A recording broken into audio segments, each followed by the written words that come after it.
Welcome everyone to another Tuesday Mortgage Coach webinar where over the last decade, Dave Savage has come to you on Tuesdays interviewing top producers and others in the industry. And so on behalf of Mortgage Coach, welcome. I'm Todd Bookspan, the founder of Win by Noon, for those of you who don't know me. And I'm excited today because I'm joined by my co-host, the founder of Plug and Play SM, Deborah Berg. What's up, Deborah?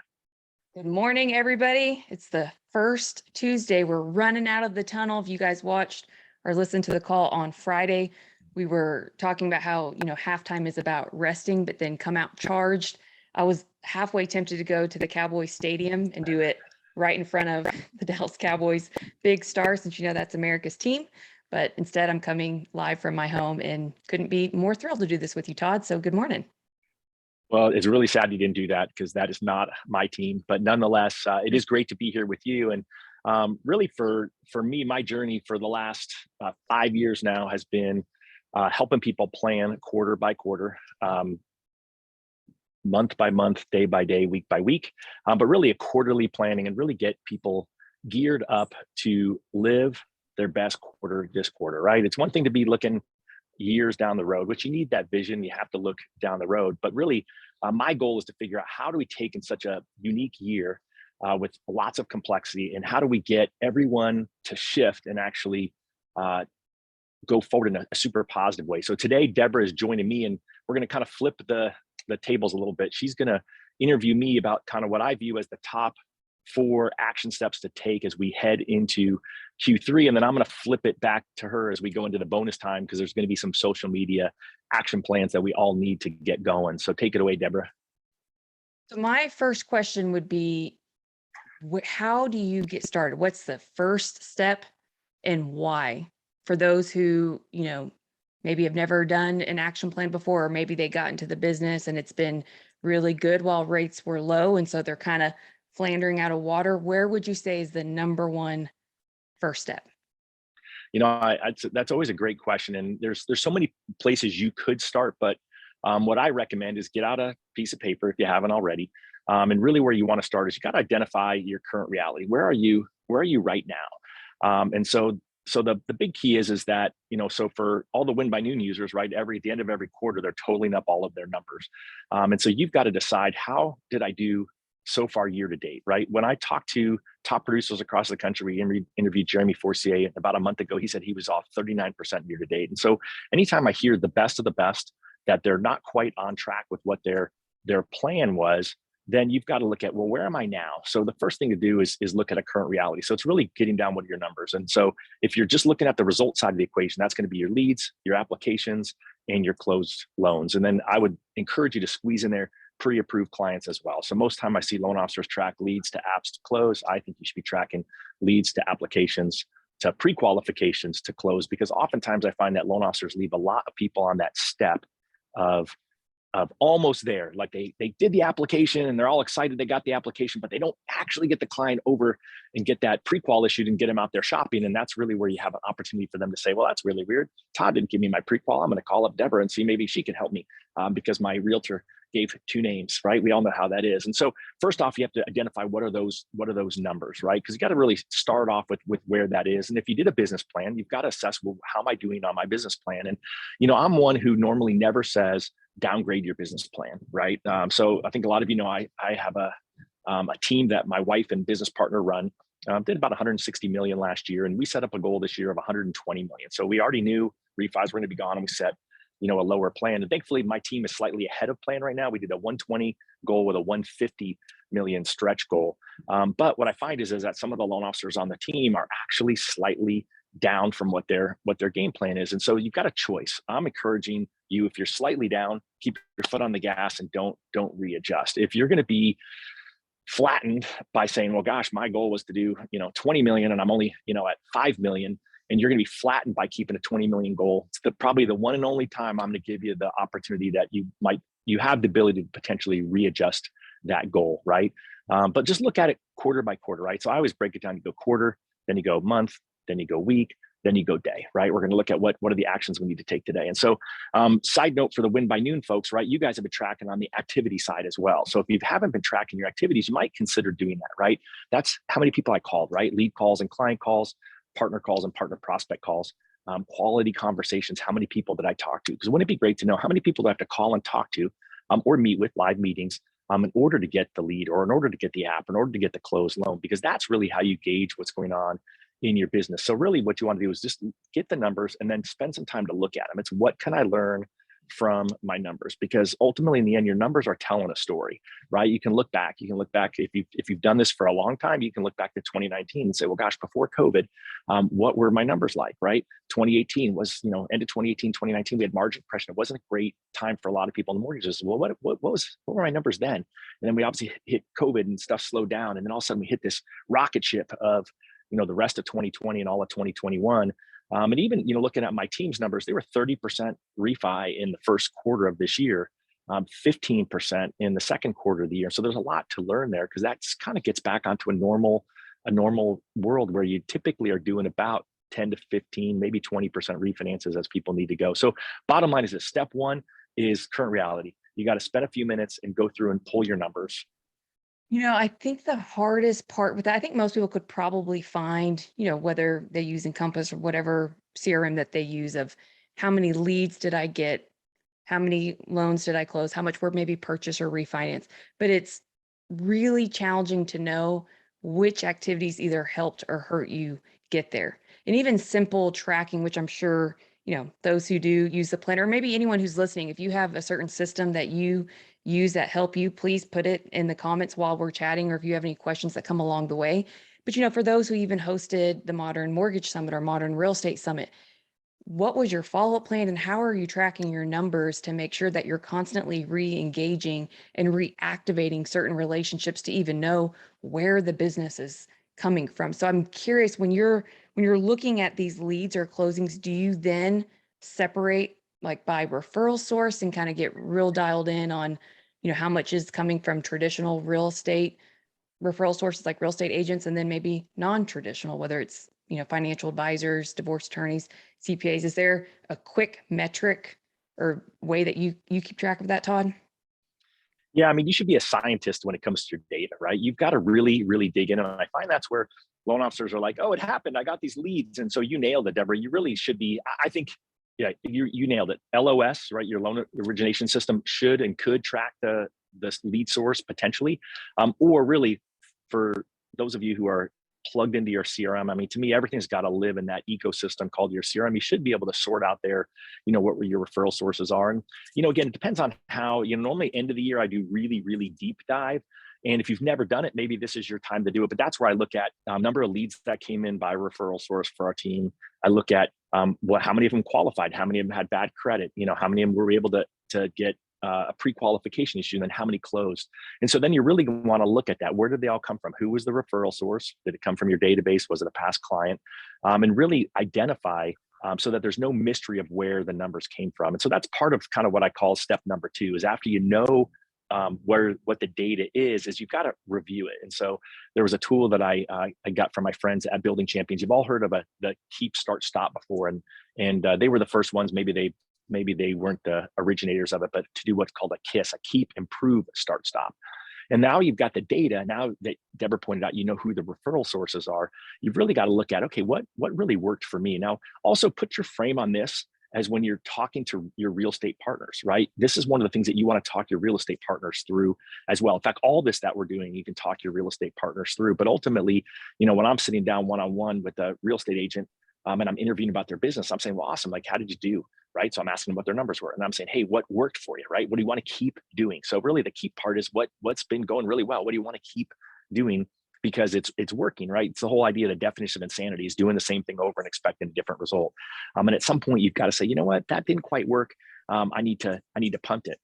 Sometimes it's working, but you're like, gosh, maybe it can work better. And that's the improve list, right? So maybe that is, you're using your CRM, but you're not using it well enough. Hey, what can I do differently on that? Or maybe you're a HomeBot user and you're like, well, I'm not really sending out the, a monthly video that I'm recording and pushing out through HomeBot. Maybe that's how I can improve HomeBot. I'm already calling and doing the other things. And so really that's where you want to just kind of get granular and say, well, what is it that I need to, improve upon?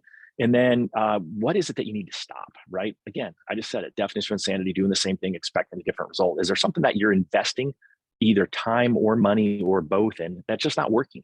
And we all hate that. It's that whole idea that when we've invested in it. I'm kind of a, I don't know. I'm trying to become a recovering like hoarder. Like I got things from when I was a kid, and I read Marie Kondo's book, The Art of Living, whatever it is, like sparking joy. Right? Does this spark me joy? And I just listened to another book, which now, of course, I'm drawing a blank. That was all about kind of minimalism and Japanese. This whole idea of living and paring things down, and it's you have to prune. Right? What is it you need to stop doing now that really we have this whole idea. It's like the sunk cost theory. We've spent the money on it. We're like, well, gosh, if I spend another $100 on it this month, maybe it's going to be the month that turns. And at some point, rip off the Band-Aid and pull it off. So you got to figure out what you're going to stop doing. And then, you're on these calls and you're like, oh gosh, I heard so-and-so was doing this. And you're like, oh, Todd just mentioned that HomeBot thing. Maybe I need to start doing that. And really just take a deep look at what is it that you should start doing. And then the last thing I'll throw in there, just kind of as an aside, right? A lot of loan officers I'm talking to right now are nervous about money. And I can remember the financial crisis 10 years ago. And I really wish that someone had slapped me upside the head and said, hey, start putting some of that money away for the leaner times. And so when it comes to that stop part, I mean, really be okay with stopping something and be okay with the fact that, you know what, maybe I got to be just a little bit more frugal, right? I just say I'm cheap, but maybe I need to be a little bit more frugal. But ultimately, that's the tool. And so just get a piece of paper, right? Keep, improve, start, stop, and spend some time. And then look back at the numbers and then say, okay, besides the other pieces that we're looking at that I want to, keep doing, improve, start doing, or stop doing, what's the numbers? What are the numbers telling me? Because the numbers will actually speak into that as well, as long as you take the time to do it, which means you're going to have to schedule on time to do that, right? That's time working on your business, or as Dave and Darren Hardy would say, jam sessions. But really, this is going to take some time this week. It's a short week. I think you're all feeling stressed, but I'm going to encourage you that this is really should be your number one priority right now. That just makes me think of a lot of branch managers who are used to either running a P&L and looking at the business from a true business side, but that's not anything that's ever taught from when you're a loan officer who's trying to develop your own practice of also looking at your own kind of P&L of what some of those automatic subscription fees that you're paying for that you may have not even realized you signed up for. And that's with any subscription model that you pay for, whether it's Hulu, Netflix, or whatever, but really getting granular to it. What is it costing you to run your business? What's essential? And some things do take time. I know just with social media, for those who do organic social, we usually tell people it's a good 12-month to 24-month process of a long-term investment strategy because it does go like this. But there's things that people pay for. And I know just from working with them, they have all these tools and they're using maybe one of them. And they have, they're hopeful to start learning them and applying them to their business, but they just haven't taken that action yet. So I think that would be a good idea to also look at what you're spending and then create the action plan around, okay, of these tech tools that maybe you're investing in, which ones do you need to learn and carve out the time so that you're either using it in your business or cut it from your business. What would you say to that, Todd? Yeah, I think that's brilliant, right? If you, I've had so many tools over 20 plus years in the mortgage industry where I'm like, well, I can't blame the tool. It's me. I haven't actually mastered how to use it and put it into force. So I think that's where you just have to do that self-reflection. Hey, is it worth the $299 a month I'm spending on it to try it, or should I just rip the Band-Aid off? Let me cancel it for now. You can always restart it later. I think that's, one of the other keys is don't feel like just because you cancel it out doesn't mean you don't have to restart it later. And I just think you just got to look at your, your cash burn. I always talk about, I was in a mastermind group, really gratefully got in this mastermind group. It was like maybe 2008-ish with a couple of superstars, number one and number two producer in my marketplace invited me. I drove up in my Prius and I parked between their Mercedes and their Maserati and Land Rovers. And there's four of us in there. But it was interesting because these guys who were making way more than me were talking about, well, yeah, I asked my dry cleaner for a discount and, I cut a cost over here. And, I was just super grateful for that conversation because it gave me permission to say, you know what, I don't need to have these things either. And so I think it's just really smart. You guys are the captain of the wealth team, and these are the conversations you may have to have with your real estate agents. I actually had a real estate agent cancel Win by Noon last week. I know it's hard to believe. And she actually said she's leaving the business, but I said, gosh, is it really like that hard? Because I said, if you just do one more transaction, because you're a little more organized with Win by Noon, it'll pay for itself for like 22 years, with the average commission. She's like, I know, Todd, but I just got to get a real job, a real job. And I felt really terrible. And that's really what I want to help yourself avoid, and really more importantly, your referral partners avoid, if you can just help them be a little more productive. And like I said, this is the same thing you would go through. And in fact, really, that's a third thing I would be doing. So you mentioned earlier, Deborah, that you've got to look at your leads and your your apps and your closed loans by referral source. And so the next thing you got to do is you got to figure out, what is my partner number that I need? And so it's one of the things that I walked my loan officers through my operating system group. And it's pretty simple math, right? So you're going to look at the number of closings, and you can do last quarter or year to date, right? You might or look at both, but for sure last quarter. I mean, again, if you think about it, first quarter of this year seems like a really far away time. Like business is a lot different than it was now. But when you talk about your realtor business, probably looking at the last 6 months is pretty good. So you're gonna look at your total number of closings, and you're gonna look at the total number of real estate agents who referred you those closings, right? How many referral agents do you have? How many people are actually referring you business? And then you're going to divide the number of referral partners into the number of closings you had. So I'm gonna have to use some round numbers because my brain doesn't work that great live, and I didn't create some cool thing I got sitting down here to walk me through this. But let's just pretend you had 50 closings and you had 5 real estate agents, right? You divide 50 by 5 and the answer is 10. So your average agent, you close 10 transactions with. Now, I'm a believer in the law of averages, right? It could have been that 40 of them were with one agent, and then the other 4 agents, each referred you 2.5 transactions. But either way, we're looking at the law of averages here. So you've got an average where you've got the average agent is referring you 10 transactions over the time period. And you're saying, well, gosh, I want to go from 50 transactions in the first quarter. I want to do 100, or the first half of the year. I want to do 100 in the second half of the year, right? So you're going to double the number of transactions you're doing. And so again, when you do the basic math on it, you're going to have to double the number of referral partners that you have referring you business. So all you're going to do at that point is take your 100, which is your goal. You're going to divide it by that average of 10, and that gives you 10. And then you're like, oh, okay. So again, Captain Obvious, you're going to take the 10 that you need minus the 5 you have, and there's your gap, right? You call it your opportunity gap. You can call it whatever you want, but you need 5 more agents ASAP in order to hit your goal. And I think that's, as basic as that sounds, I rarely hear from loan officers who say, oh yeah, I'm laser focused. My average realtor partner referred me 3.5 transactions last year. I'm going to grow by 10%. Last year I had, 35 people referring me business. So now I got to add another 10%. That's 3.5. So I'm going to even round up. I'm just going to get 40 partners. And so that would be my encouragement too, is to figure out exactly how many partners it is that you have. And more importantly, how many do you need to have in order to fit your goal? Remember, definition of insanity is doing the same thing over and expecting a different result. Unfortunately, your real estate agents probably aren't going to double their business, and therefore your business is going to double. You're going to have to double your referral sources if you want to increase your business. I love that. And I love how you broke it down, because you're right. The first quarter of this year is so different than what the second quarter was. What would you say would be your best advice to either a new loan officer listening who's thinking, okay, I need 10 more agents to hit my goal? Where do you start when you're trying to get 2 new agents or 10 new agents? And that's where everyone gets analysis paralysis, right? You got to remember Mm-hmm. the term progress, not perfection, right? You're going to make your first couple of calls and you're going to, right, possibly fall flat on your face, but that's okay, right?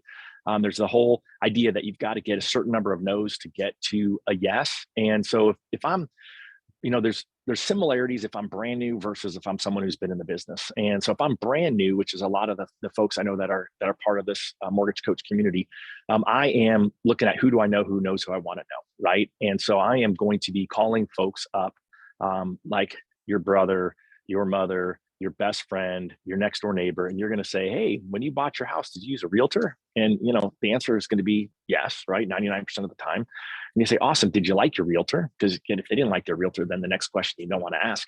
And they're going to probably say, yeah, they were okay, or they were good. Awesome. Hey, would you mind making an introduction to me? Right? What you're trying to do is go from cold to warm. The problem is you're all looking for, where's my realtor list coming from? Where should I get this thing? And you're thinking cold, right? We don't want cold. We want warm. And so that's an easy place for anyone to start, whether you're brand new or otherwise, is to just find out, hey, who was your real estate agent? Would you mind making an introduction? And now you're thinking, well, but what if they only do 1 transaction a year? Great. That's 1 new transaction you can add to your pipeline for this year, versus worrying about, well, I only want people who are going to do at least 5 transactions a year. Great. I know folks who, in fact, during that mastermind group, RJ Crosby was the number 2 guy in Arizona, eventually became number 1. And his niche was working with the realtors that no one else wanted to work with. He worked with the stay-at-home mom who did 2 transactions a year. He worked with the, retired little old lady who's doing 4 transactions a year. And that's He treated them like they were the most important people to him, because guess what, they were. And so rather than him working with one agent or team that sent him 100 transactions, he was working with 60, 70 people who built and gave him the 100 transactions. And so again, there's different ways to get to the same end result. So I would start with, who do you know, who knows who I need to know. The other really easy place to do it is title rep. And then if you're brand new, you're going to have to ask someone to introduce you to a title rep. But there's definitely opportunities. I did live when I was on one of my group coaching calls recently. I literally did a voice to text to title rep that I know in Phoenix and said, hey, I'm looking for some people to interview. Can you send me some names? And she said, sure, I'll get some to you by the end of the day. And literally by the end of the day, I had 10 names of team leaders or real estate agents that she was willing to introduce me to in order to talk to them about real estate. So there's definitely an opportunity if you're willing to make those calls. So that's probably the first place that I would start. Now, let me flip this one back to you, because I know social media is a great strategy too. I know we had interviewed Keith Collins earlier in the year, along with your sister, I think in that same call. But Keith was brand new. He just moved to Tennessee from California, and he used social media. And I know you were like, oh, that's exactly what I teach everyone. So how would you tell someone to use social media as a way to warm up a potential cold referral source of a realtor?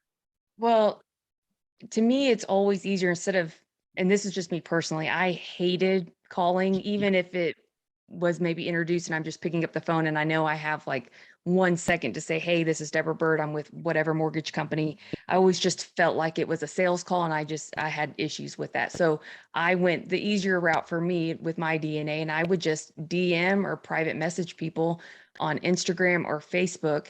And right now, the reason why I feel like it works so well is because we've seen since 2019, there's been a huge decrease in just the number of people with the human behavior of just liking and commenting or sharing. I think because, screen time increased so much during COVID that it's kind of the new TV. People are just on their devices, and we just kind of get lazy with giving the feedback of just liking or commenting. So at a time when that's down, it's really easy to stay top of mind and be proactive in the relationship, that if it's someone new that you're trying to court, or maybe you were given their name, or they were a listing agent on a deal that you have, or it was, your brother's or sister's agent, I would be intentional. And on social, every single post that they make, I would either do a like or a heart or make a comment. Again, you don't want it to be like creeper status where it's every single time, like seconds they make a post. I mean, you kind of want to be nonchalant, not like obvious. Okay. You don't want to be the desperate person who's out there swiping, but just being your clients, which also includes your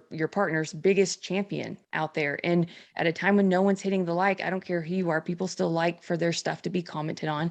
And so if you're consistently doing that, you're going to stick out, and then you're going to start to see things. And that's part of the social listening of just being aware of what are your agents or this agent, what are they talking about? What are their needs? How are you going to provide more value than anybody else? And sometimes that means you have to study them. It's being a data scientist on social with the human relationship aspect, that maybe I see Todd just moved to California, or he's got a daughter in New York, or, like Robert was talking earlier, being in Maine. And so you can make small talk and build the relationship. And I think when the relationship is there, you have a little bit of trust because they appreciate now that you've been either sharing their content or commenting on it, or you've gotten to their DMs a little bit, then it's going to be much easier to be like, hey, I'd love to meet you. I see what you're doing online.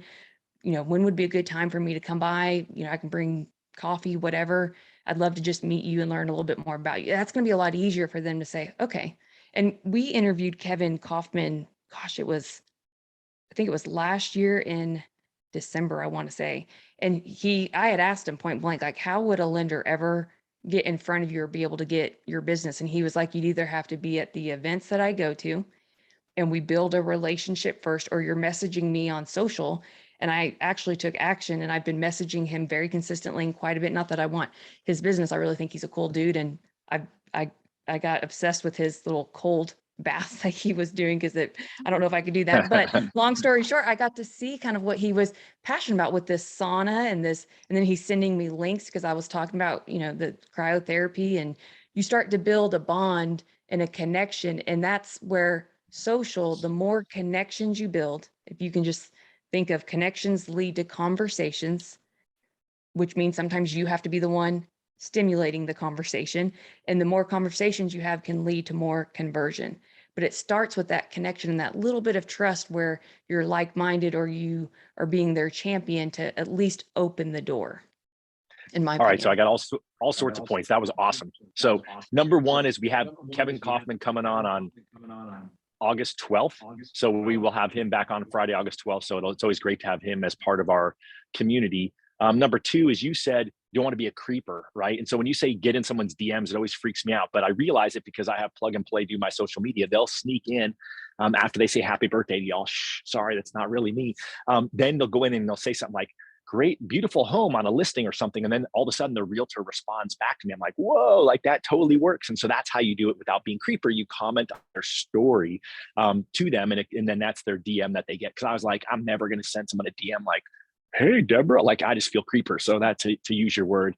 And then the last thing that you said that I think was really brilliant was Kevin said, that you're going to run into me in an event. So the other way that you're going to meet agents that you're going to follow up with is where are agents going to be? And you're going to have to look in your area and you're going to have to see, well, gosh, you know what? You might have to go to some luncheon that's put on by a title company that you don't necessarily want to go to, that there's going to be, 50 realtors and 25 mortgage people there, but you're just going to go there and you're going to try to meet one or two or three real estate agents that you have enough of a conversation there with that you can have that, use that script that Deborah just gave. Hey, I really enjoyed meeting you. I'd love to get together a little bit more about you and your business. And so you have to, proximity helps, right? If you're going to go somewhere where other people are going to be, then that's really, what's going to, what's going to matter. And I don't want to get off on the tangent right now of hosting masterminds and doing events. We did talk about that on some previous calls. So take a look in there. In fact, we just did one on hosting your own client events it's in the Win by Noon YouTube channel. But ultimately kind of leads me to what other ideas would I have to get in front of agents? And that's next action plan, which is do a biweekly video. You can choose to do weekly, you can choose to do it once a month, but I think you got to do it at least every 2 weeks. And so again, I was challenging my group coaching group and I said, hey, what will we do? So I recorded a quick 2-minute video, which I'm happy to send you. Just send me a text. I'll throw my little text community thing in there. If you send me a text and say video, I'll text you what I sent to people. But I did a 2-minute and 27-second video. Primarily, it was really a 2-minute video, and then I pitched Comma Insurance for 27 seconds. I said, hey, rates are higher, and because rates are higher, the only way I can save you money on your mortgage is if you lower your insurance costs, and call my guy Nick at Comma Insurance. And I gave a Comma Insurance plug at the end. But it was really a 2-minute video, and I got hopped here on Zoom, and I just said, hey, I'm getting a ton of questions from people like, is this market going to implode? And then I flipped over my screen and I shared a CNBC article by Diana Olick that said why this market is different than the last and housing prices aren't going to crash. And I named out my top 3 things I took away from it. There was a Susie Orman article where she said that she thinks housing prices are still going to go up 5 to 7% a year. I quoted that. And I said, those are the top reasons why I think that housing market is going to be stable. And this is really a great time to buy. And so I texted out to a little over 30 agents. I said, hey, I just recorded a 2-minute video that I sent to my clients on why the housing market isn't going to implode. Would you like a copy? And guess what? 90% of them said yes. And so I sent it to a couple of different groups. I sent it to a group of people that refer my team business. Then I also sent it to the other group, which I should have mentioned a minute ago, which were listing agents from transactions that my team was on over the last 18 months, right? It really was since 2020. So I guess a little over 18 months. And one guy said, who is this? And so I said, oh, come on, Dean, it's Todd Bookspan. But the rest of them were like, yeah, absolutely, I want to see it. And I said, awesome. I said, here you go. Let me know your thoughts and feel free to share. So I didn't just send them the video. I sent them a text to engage with them. Hey, do you want this video? And then I sent them the video and I said, hey, let me know your thoughts. And by the way, feel free to share with your clients. And guess what? A bunch of people said, that's awesome. I totally shared it with my clients. And so just doing a really short video and then do the text, hey, I just did an updated video on this.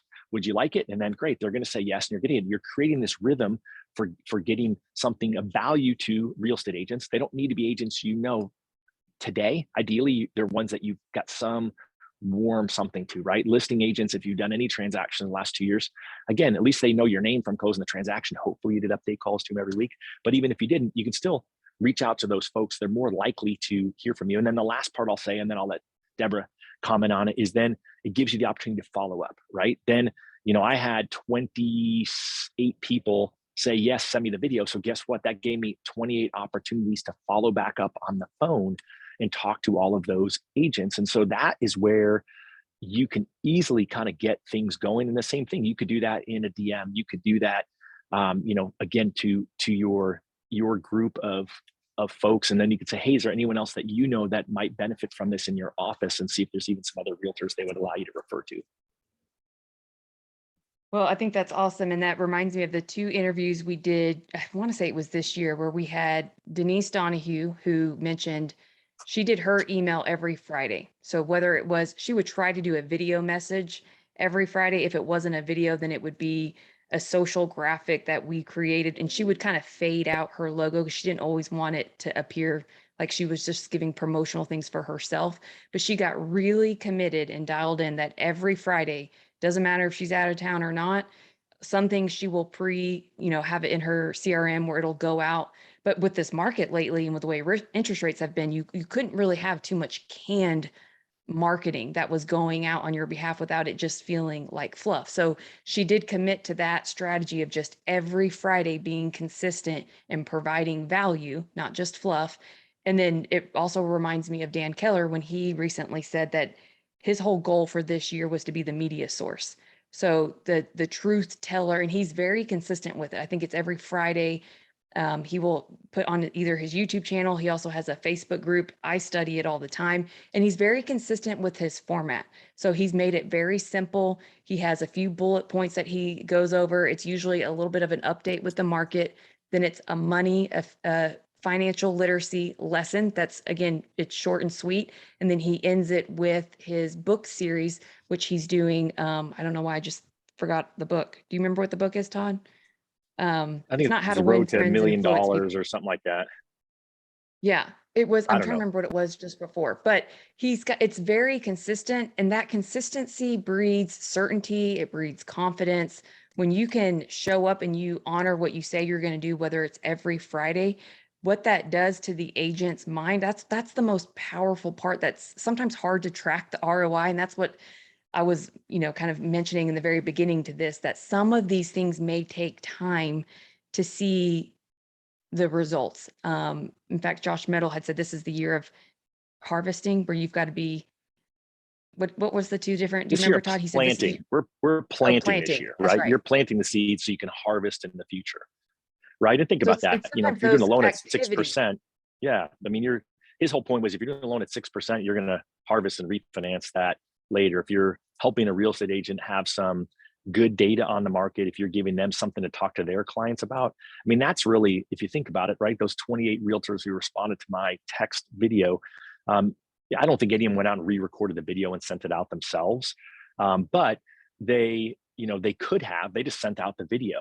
Members of my team, I said, you should either just record this video. Here's a link to the article, Google it, CNBC, Diana Olick, and or just send out the video. Hey, this is what Todd did. And so that's what team members did. Cause again, they didn't want to, don't overthink it, right? You don't have to, in fact, you could send out my video when I send it to you, although it's going to have a common insurance plug at the end, but really it's, I did 2 takes on it. Normally I only do 1. The only reason I did 2 takes is because it was almost 3 minutes. It was actually too long. I shortened it. Actually it was over 3 minutes, 3 minutes and 49 seconds. So I needed to shorten it up. It was just more than I wanted it to be. So I shortened up the video, which was what, the reason I did 2 takes. It was terrible. Here I'm in California right now for a month.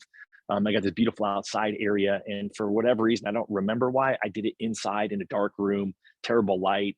And I was like, I didn't like the shirt I was wearing, but I'm like, well, get over it, Todd, just get the thing out, because that's what I committed to do. And it's kind of a little bit where accountability comes in. The reason I did it is because I told, 140 people on a call that they should all do it. And then I said, great, I'll do it too. And then I did it. Did I do it right away? No, I did it the last minute, right before the next call, but I got it out. I did it. I got the results that even exceeded what I expected. I expected maybe 75, 80% of people would say they wanted it, have 90% of the people say, yes was a good thing. But I think that's where people get stuck. It's super easy. You have a free Zoom account. Everyone, your grandma's got Zoom. So you've got the ability to jump in and do that. And then literally you just do this, smile. In my case, I shared the screen. I showed the article so that made it official, because it wasn't what I said. It was what somebody else who, CNBC pays to write these things says. And then said, great, if you have any questions, just let me know. And so that was really the, kind of the why behind it, but I didn't overthink it. I just took action. And that's really in the end what this is all about. Well, and so Todd, when when you're looking at your numbers, and let's say you looked at your number of closings and how many agents they came from, let's say it's 5 agents right now. What are your thoughts of going to those 5 agents and having, especially like this week or next week, business partner meetings? And the reason why I bring this up is because I myself, I feel like whenever I was practicing, I would get so focused on new relationships, and I thought I was nurturing my current agents that were sending me business, although I wasn't. It took me a while to get good at measuring who is still sending me business, who has dropped off, who got out of the business, and why. Did I ever go back and re-engage and try to figure out? But as I try to position myself as more of the advisor and true lender partner to their business, not just a take, right, where I'm just receiving referrals, do you find that it's harder for lenders to sit down with agents and say, okay, let's look at our business together? How are you doing? How could we be more efficient and effective together? What are your thoughts on that? And do you think that's needed right now? Well, I absolutely think it's needed right now. I mean, I know that was a leading question, but that was, total softball. So I love it. But yeah, I mean, for me, just like you, I mean, I did quarterly planning with my agent. So that was sort of one of the ways that I built my reputation in the marketplace, is that I was a business planner. And so mainly in November and December and January is when title companies would get me to come in, or real estate agents would get me to, real estate brokerages would get me to come in and talk to their agents. There'd be 10 to 50 people in the room, and I would walk them through how to do just a simple, one-page business plan. And since then, and then I would, with my best agents, I would call them weekly and meet with them monthly or quarterly. The next level of agents, I might just call them, every other week, and then, monthly, and then meet with them quarterly. But ultimately, it helped me build optics into their business, right? It's harder if I'm saying, well, you did 20 transactions and I only, and 10 of them were buyers and I only got 5 of them, they were going to be embarrassed when I'm helping them grow their business if they weren't referring all the business to me. It did give them, an opportunity there. But, anytime that you can come alongside someone to help them do it. So it's just super easy. I mean, one is you can go to winbynoon.com/business planning tool. And we put out every single quarter, we put out a new free business planning tool that you can literally sit there and help fill out with your, with your agent. So it's super easy. There's a video tutorial in there of how to do it. And so that's something you shouldn't be scared of doing, but it's there. Or just do what we started out here, right? With tip number 2 today, action plan number 2, which is just sit down and just write keep, improve, start, stop. And then write down, close transactions, listings, buyers, all the metrics that you would have for a real estate agent. And you could just ask them, number 1, hey, what were your numbers? And again, they might not have them, but you might warn them, hey, can you have those here? And then you can walk them through a keep, improve, start, stop, and help them with that. And then they're going to say, well, where's my business going to come from? And then you're going to encourage them, well, hey, you've got a CRM, hopefully, and you're going to have them start calling their database, and you're going to have them do, I would recommend a CMA a day. It didn't make my action plan list, but it was on there as number 6 as a possible thing to do. We've talked about that a lot. If you go to the Win by Noon group, you can ask to join it, just say you're part of Mortgage Coach. And in the file section is a free version of not just the CMA a day form, but also of the TCA a day form is in there as well. And so just great free resources that I want you all to have to help engage with your partners to be more successful. Does that answer your question, Deborah? Yeah, and just even talking about the TCA a day and CMA a day challenge, there was so much that was revealed. I mean, even when we did, it was at least a month with Jeremy, and seeing just small tweaks of even making sure that every TCA had a video and showing just with his team, and he did a whole team challenge. And I think that really helps if you're a leader on this call and you're trying to get buy-in, you're really trying to motivate your loan officers to take action. Maybe make it fun. Go back and watch, the very first interview that we did with Jeremy. He talks about how he gave a reward for the one who made it to the end. And I can't remember, it was like a trip to Vegas, right? At a hotel that he was going to take whomever and their spouse if they follow through with the challenge. And you can then see the conversions. And when you track the numbers, it's like the proof is in the pudding if you just commit to taking the action. And then that's where you can make the small tweaks along the way. Same thing if you did that with your real estate agents.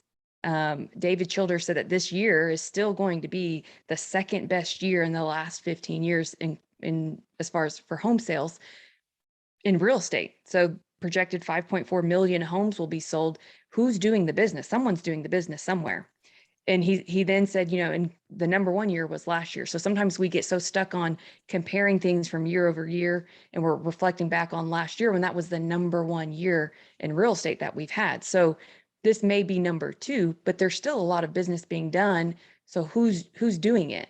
And are you doing a competitive analysis? That was going to be one thing that, whether that's with social media or just in your own business, who's winning the deals from a competitive analysis standpoint? What is their value offering? Why are they earning the business? Is it because they have quicker turn times? Is it because they have like a bridge loan that they're able to offer? Maybe you can't. Like, who's earning and winning right now that you can then go and study and make small little tweaks, so then you could earn more deals in the second half. But how will you know unless you actually study who's getting the deals right now from an agent standpoint or lender standpoint? Yeah, I think that's good. So let's do a quick recap, right? We're 2/3 of the way through the call. So number one is, what's your current reality, right? What are your numbers, and where do they come from, right? Number two was the keep, improve, start, stop. Now that you actually know your numbers, what do you want to keep doing? What do you need to improve? What do you need to start doing? What do you need to stop doing? Number three is then you're going to look at your partner number, right? Like, how many partners do I need to add if I'm going to grow my business this year? And again, if your average real estate agent is decreasing, then again, push it up. Maybe you need to have five.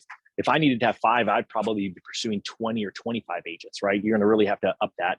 And then number four was do a video, right? Simple video, 2-minute video, commit to doing it weekly or bi-weekly, and start getting it out there. And then I already gave kind of some runners up, right? We talked about social media, which obviously is always going to be part of it. And we'll talk a little bit more about that in a bit. I talked about the CMA a day challenge as a good opportunity. Annual mortgage reviews. Like, I'd be a fool if I didn't tell you right now, if you got time, double down on your annual mortgage review. So if we're going to have our real estate agents do CMA day, and everyone's like, well, but how can I do an annual mortgage review? My client's got a 2.5 rate. All the more reason to be calling them when it's not a time that benefits you. You're actually just trying to see how they're doing and how you can help them. And so there's plenty of annual mortgage review videos in side of the YouTube channel. It goes way back.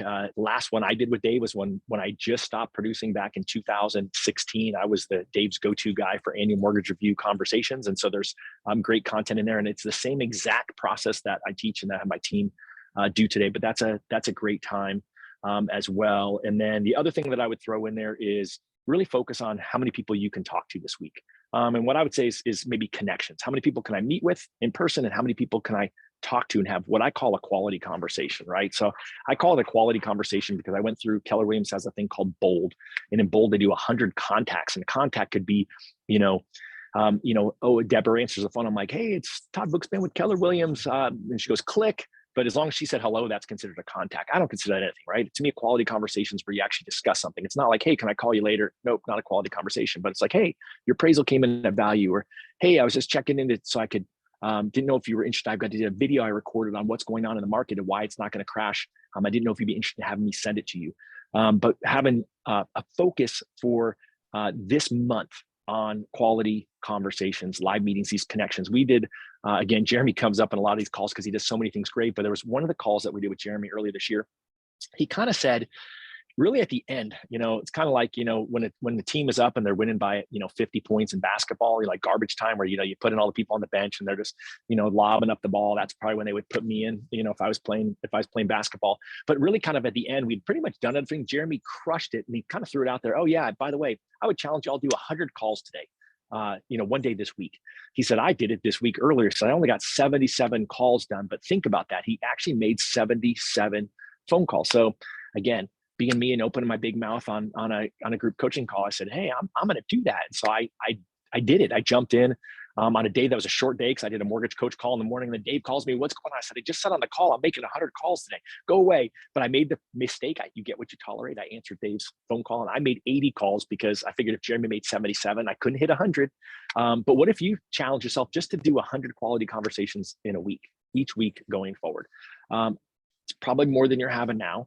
I'm not telling you in one day like Jeremy did. What if you just commit that, hey, this week, again, it's a short week, so it's going to be a little bit harder. And then next week and every week in this month, do you challenge yourself to make sure you have 100 conversations between clients, prospects, real estate partners, really anyone else who can potentially refer you a loan. And that doesn't matter to me if it's an update call. Doesn't matter to me if it's a, hey, your pre-approval call that you're checking in with them. It doesn't matter to me if it's a prospecting call where you're trying to get in front of agents. I think that's a great opportunity. And by the way, for me, I was averaging like 12, 13 people an hour. And then all of a sudden they all sort of call me back in the afternoon. So all of a sudden I got to like less than 10 an hour. So you start early, you can gain some momentum, and then it goes like this at the end of the day. But I would love to hear from anyone who's willing to do that. But that would be one of my other top things that I would challenge you to set a standard for yourself, right? So, the Navy SEALs and all the badasses in the military, they have standards that they set. And we in our business, we're like, yeah, if I do it, great. If I don't, but set yourself a standard that, hey, this is what I'm going to do this week, and then hold yourself to it. If you get to the end of the day on Friday and you're only at 90 conversations, who else can you talk to, right? Pick up the phone. Who else? What else? Who else do I know? Who else can I check in? Are you working or playing this weekend? Are you doing an open house? You showing clients what's going on? You've got opportunity if you choose to make that commitment, right? If you choose to be intentional about something and set a standard. So I don't want to get on my soapbox on that one, but I think in the end, if you all just up the people you talk to, guess what? You're going to up your business. It's the whole idea that activity leads to results, that success leaves clues. Okay, so that's perfect. That means if those listening, if y'all are going to take action on that this week, that means you've got 25 quality conversations starting today. If you broke it up today through Friday, then that will get you your 100 quality conversations. And then after that, it's just 20 a week. That'll make it a lot easier. And that kind of goes with my number one that I gave last week was reactivating or activating your database with a focus on the ones with the greatest amount of influence or exposure to other relationships that will lead to loans. So if you can kind of go in with that focus when you're being intentional with the quality conversations. I've been on a big kick lately with this book. For those of you, Ben Lemon had recommended it to me. It came from the core. It's called Never Lose a Customer Again. I had read the second and third chapter. If you go to my YouTube channel, you can do story time with Deb. And I tell people it's, if your next errand that you run, or if you're at the gym, this YouTube video is not something that you need to watch. It's me just reading. And full disclaimer, Hooked on Phonics did not work for me, but I did read the chapters because those two chapters were the most important to me when it comes to never losing a customer again, and just kind of the opportunity cost from not taking care of the people who have already shown that they love, trust, and respect us by doing business with us. So I've been on a huge kick of just client experience before, during, and after the process. And this book, I highly recommend. It's great. Or if you want to just listen to those two chapters, you can do that on my YouTube channel. But do just that. Take time today. Focus on, the people in your database that do have the most amount of influence or could expose you to people who would need leads or loans right now. And just make a point. You have put 25 boxes on a sheet of paper. That's how easy it could be. And you already have your list, and just shoot for 25 a day. I'm curious what the results will be if you did that just for this month, and track your results. Just make that commitment. Doesn't matter if they answer, they hang up on you or not. Just make the commitment. You're going to do that every day and see what the numbers show in a month's time. So I love I think that. that's great. Yeah. And I think that I'll have to check out that book. I think the big key with it is remember your clients know other people, right? So it's always think back to Darren Hardy, right? So Darren Hardy talks about the compound effect. You're just building stuff up. So it's kind of the planting seeds and harvesting later is the compound effect. And he always talked about the reticular activator, and ultimately, how when you are thinking about buying that, red BMW that you've never seen before, and all of a sudden, the next week, every day you see 2 or 3 of that same red BMW, because your mind, that reticular activator is up and it's thinking about that. And so really the whole goal is when you call someone in and say, gosh, Deb, I'm just checking in with you to see how you're doing. And then say, gosh, I've gotten so many calls from my clients about what's going on in the market. I've got this great video. If you're interested, I can send it over to you on why I don't think this market's going to crash like it did in 2008. And then I pause and they say, sure, that'd be great. Awesome. Obviously, I'm not calling because you think you can refinance. You got a 2.5% interest rate. How are you doing? Right? How are the kids? Right? And walk through all those kinds of things. Right? If you did a good job connecting with them, you've got that opportunity. And then you have that opportunity to ask the debt question, right? How are you doing on debt outside of your mortgage? So that opens up the possibility for a cash out refinance to consolidate debt if they've got high debt. And then you can say, awesome. Like I said, I was just calling to check in. I'm so glad everything's going well. By the way, if you hear of anyone who's going to be buying, selling, refinancing, or investing in real estate, please let me know. Now, the reason I say buying, selling, investing, or refinancing is because you're going to have people who don't think you refinance if you did their purchase. I know that sounds really dumb because they're getting solicited for refinances every day from somebody else. But really, if you just call them and say, hey, I'm just checking in, right? If you connected with them before, they're going to be happy to hear from you. You know, it's always crazy to me how many of you are scared to call your past clients because you don't think they want to hear from you. They probably do. And so worst case is you get to leave a voicemail. Hey, it's Todd Book Spam. Hey, I was just checking in to see how you're doing. I got a lot of clients who are concerned about what's going on in the market. I wanted to let me know. I'd be happy to shoot you over a quick video recorded, quick 2-minute video I recorded on what's going on in the market, and why we're not going to have a crash like we did last time. Let me know. Right, that's it. Doesn't need to be anything crazy, but if you're making the activities happen, if you set the standard that Deborah and I are talking about, I know it's going to go like this, but it's not going to go like this. It's going to go like this. And then you're going to gain that momentum as you talk to more people. Well, and just a quick reminder for those, if you didn't see the webinar we did, check it out. It's on the Win by Noon YouTube channel, where Adam Nelson, the co-founder of Win by Noon, went through his step-by-step model of events. And a lot of the things that he talked about would be items that you're going to want to focus on in this quarter to execute for next quarter, which, remember, next quarter, we're going to have more of the holidays, whether it's, Thanksgiving, Christmas.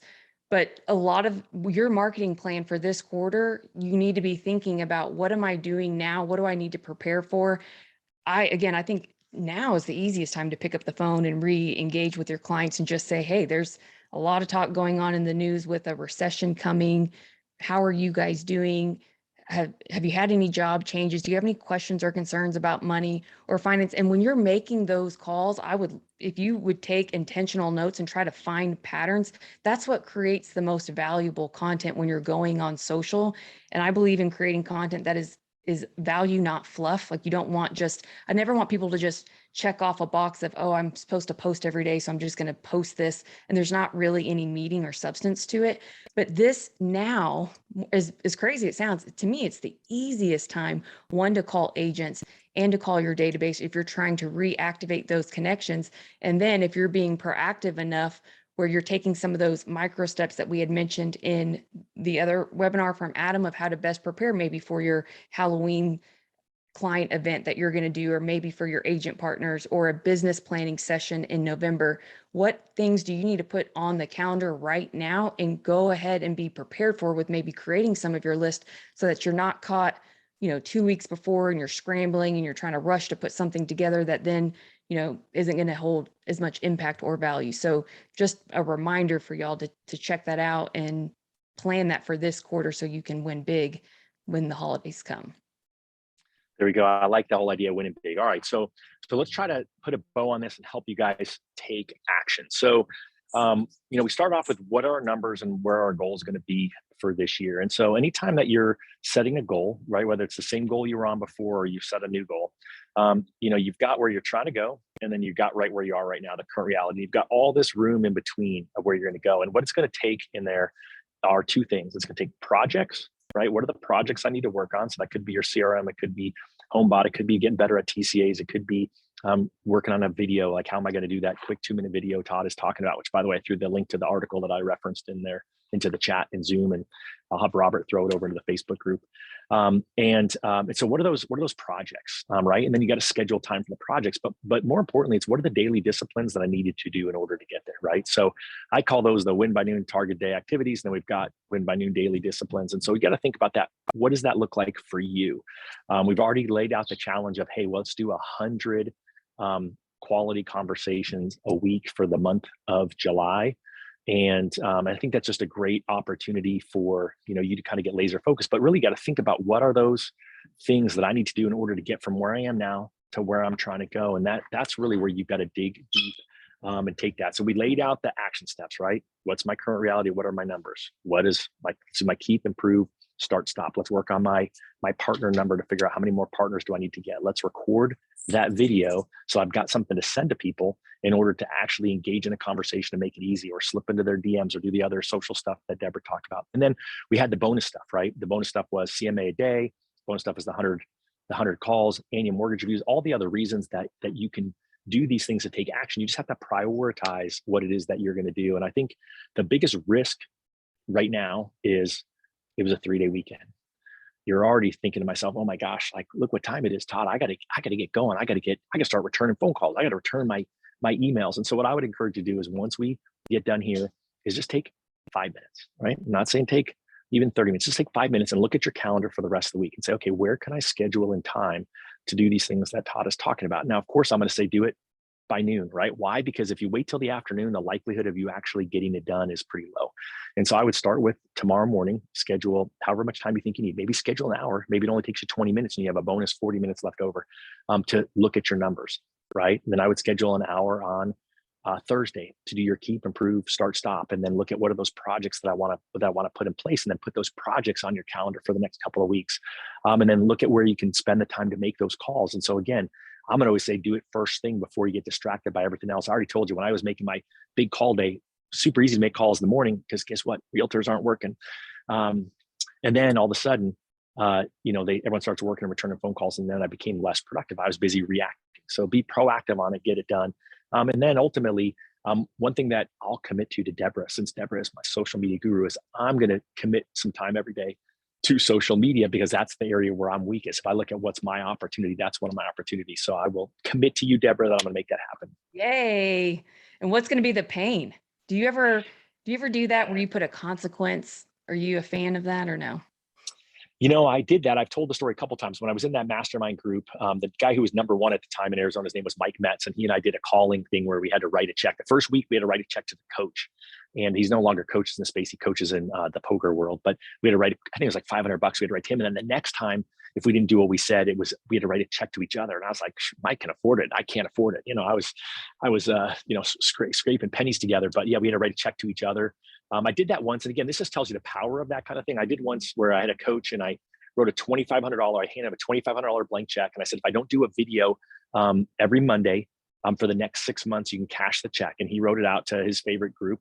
And it's embarrassing to say, but I'll say it. I did the video every day for 6 months. And then afterwards, and he gave me back my check, I got inconsistent with it because I didn't have that riding over it. So it's definitely one of those things that you can do. It was funny because you sent me a Tom Ferry video this morning, and Tom was talking about his action plans for Q3. And one of the things that he said to do was write down the 10 positive consequences of you reaching your goal, and also write down the 10 negative consequences of what happens if you don't reach your goal. And he was driving his financially, and I don't tend to drive my goals financially, but ultimately it all comes out the same. Whether you're shooting for another number of closings, you know what you make on average per closing. We're really trying to set this, this financial goal. But that is another, interesting one. Maybe I'll commit to that I will commit to that as well, to write down, for me personally, if I hit the goals that I've set for Win by Noon and for my team, if we can hit them by the end of the year, what are the 10 positive things that'll happen, and what are the 10 negative things that'll happen if they don't? Because that's really a driver. I'm reading a book right now. There's a guy named Ben Hardy,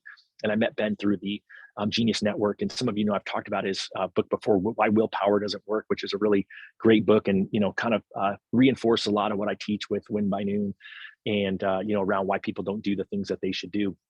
But his new book is called Be the Future You Now. And it's really interesting because he does talk about that there's 3 levels to understanding a particular event or action: the what, like what it is you're going to do; the how you're going to do it; and really most importantly, the why. And he talks about in that the why, everyone's why is going to be different. He said most of the time, he said that the whys are 80% positive or 80% negative. People are going away from that negative thing that they don't want to have happen. And only 20% of the time is the why a positive thing, which is just funny because I've always been so goal oriented. And so for me, I had to get my mind around the fact that not everyone thinks how I think. Of course, that would be crazy. The world would be a crazy place if everyone thought like I did. But ultimately, think about your why. And so I think that's why the 10 positive, 10 negative things really resonated with me when I listened to what Tom said, because it was what I just read this morning in Dr. Hardy's book. So, all right, we're hitting that 10 o'clock Pacific time hour. Deborah, what are your final words before we get these people out there to get their schedule started, get their planning done? Just to take time and be intentional to make this quarter your best quarter yet. I like the way that you introduced it. And when you chunk it down, and maybe not think of the entire half of the year, but just focus on which activities could you do to make this the best quarter of the year. There you go. And the best quarter starts when? It starts today. Deborah already said you can make 25 quality conversations today, right? Make that your commitment. Let's get it done. If we can be of any help, just reach out, todd@winby.noon.com or info@plugandplaysm.com. On behalf of Dave and the whole entire crew at Mortgage Coach, I want to say thanks to Robert behind the scenes for making Deb and I look so good. And most importantly, thank you for spending your time. If you're watching this on the video or in Zoom or in Facebook, give us a like, hit the subscribe button if you're in YouTube, and we will see you again on Friday. Thanks, everyone.